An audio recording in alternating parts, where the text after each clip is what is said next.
আচ্ছা ঠিক আছে, কলা গাছের সাপোর্টার হবে তো কলা গাছে একটু জড়িয়ে ধরে নিও, ভারতের সাপোর্টার হতে হবে না। একবার দেখে নাও ছক্কাটা কেমন দিচ্ছে। आखिरी मौका हार्दिक पांड्या, लोगो कहीं भी मार सकते थे मिलर, लेकिन मारा वहां पे जहां पे सूर्या का पेचे रह गई। ये क्या ভালো লাগতেছে, খুব ভালো লাগতেছে, আনন্দের ঝর্ণা বয়ে যাচ্ছে। আমি নাও হলো তো, কেমন দিল ক্যাচ আউটটা? হ্যাঁ খুব তো লাফাচ্ছ, ভালো লাগতেছে ভালো লাগতেছে, খুব ভালো লাগতেছে, আনন্দের ঝর্ণা বয়ে যাচ্ছে।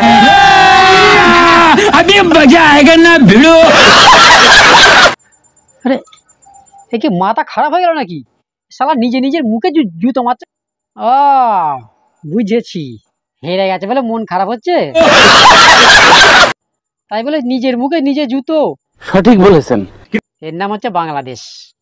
নিজের গালের মধ্যে থাপড়াইতেছে, মুখ খারাপ করতে পারতেছিল পাবলিক। আচ্ছা পিসি তুমি একটু বলে দাও তো আমাদের ভারত কতটা সোনা পেয়েছে? ভারত আজ পর্যন্ত আর সোনা পায়নি। আর বাংলাদেশ কতটা সোনা পেয়েছে একটু বলে দাও তো দর্শককে। এদের যেন কোনো প্রবলেম না হয় কোনো ইনফ্রাস্ট্রাকচারের। তো দর্শক বন্ধু তোমরা সবাই শুনলে তো, যেহেতু পিসি বলছে যে ভারত কতটা সোনা পেলো আর বাংলাদেশ কতটা সোনা পেলো। আমি চাই আগামী দিন এরাই অলিম্পিক জয় করবে। আচ্ছা পিসি একটু বলে দাও তো যে ওই সোনাটার দাম কত ছিল, মানে মূল্য সোনাটার দাম কত ছিল একটু বলে দাও তো। 156 লক্ষ লক্ষ লক্ষ লক্ষ কোটি কোটি টাকা।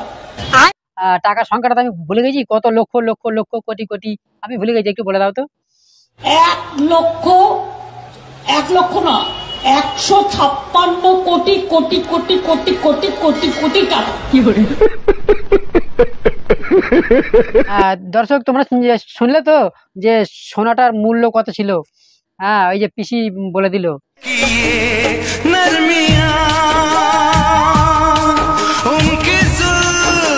ভাবতে অবাক লাগে যে একটা ক্যাপ্টেনকে দিয়ে পায়ে জুতো বাঁধাচ্ছে।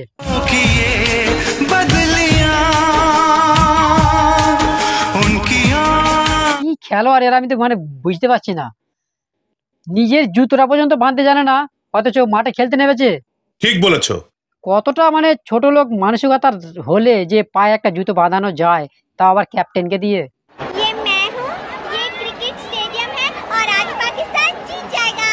দাঁড়ান ম্যাডাম, বলি এত তাড়াহুড়ো করে লাভ নেই, পাকিস্তান তো জিত যায়গা তো ক্যা হোগা।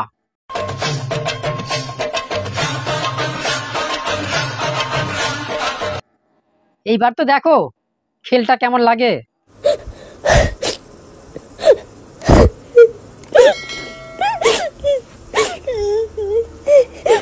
আহা রে,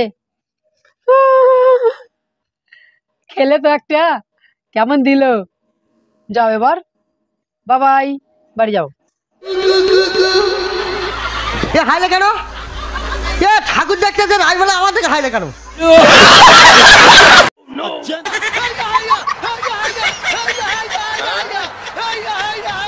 দেখেন ভাই সাহেব, এদের ক্রিকেট খেলার ড্রেস মানে পোশাক,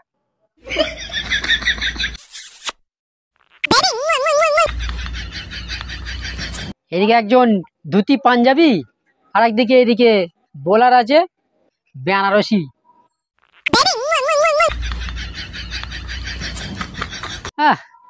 এরা এই মোড়ে কিনা ভারতকে হারাবে।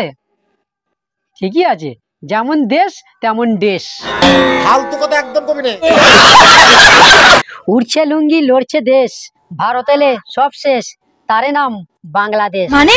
মানে এই যে লুঙ্গি বাহিনী যারা খেলতে নেমেছে এরা আসলে দোয়া করেনি। এই কথা আপনাদের দোয়া করেন, দোয়া দিয়ে যদি কিছু হয় তা ভাই, দোয়া দিয়ে কি সবকিছু হয়? যদি দোয়া করতো তাহলে এরা জিততে পারতো। ঠিক বলেছো। আরে নাচতে না জানলে যা হয়, কারণ নাচতে যে না জানে কি করবে, উঠোনে দোষ দেবে নালে স্টেজে দোষ দেবে, এদের হচ্ছে ঠিক ওই রকম অবস্থা।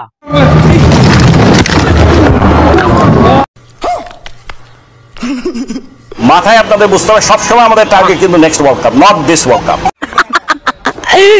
Relax, see you not for mind.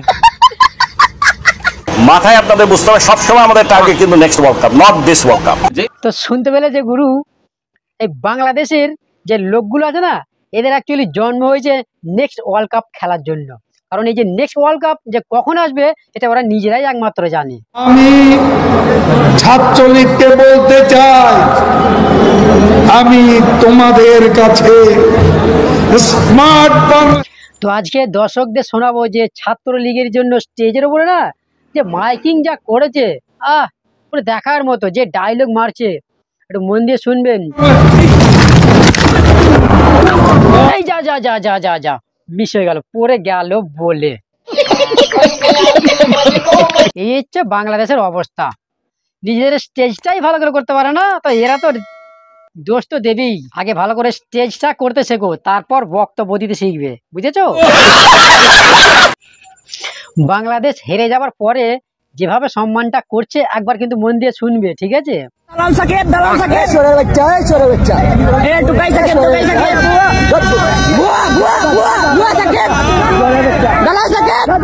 শুনতে পেলে তো কান খুলে। এই যে লুঙ্গি বাহিনী মানুষগুলোকে বলছি, যারা মানে মাঠে ওই খেলতে নেমেছিলে, এদিকে দেখো ক্যাপ্টেন যে কত ভাবে সুন্দর ভাবে সিগনেচার করছে, কত সুন্দর ভাবে সূক্ষ্ম ভাবে।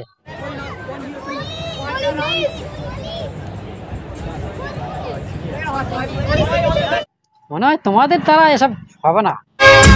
হোক বদনাম তবু তোমার কাছে আমি আসবো। अभी मजा आएगा ना भिड़ो। एक तो लाइक और शेयर ठोक दीजिए महाकाल का, लाइक और शेयर ठोक दीजिए।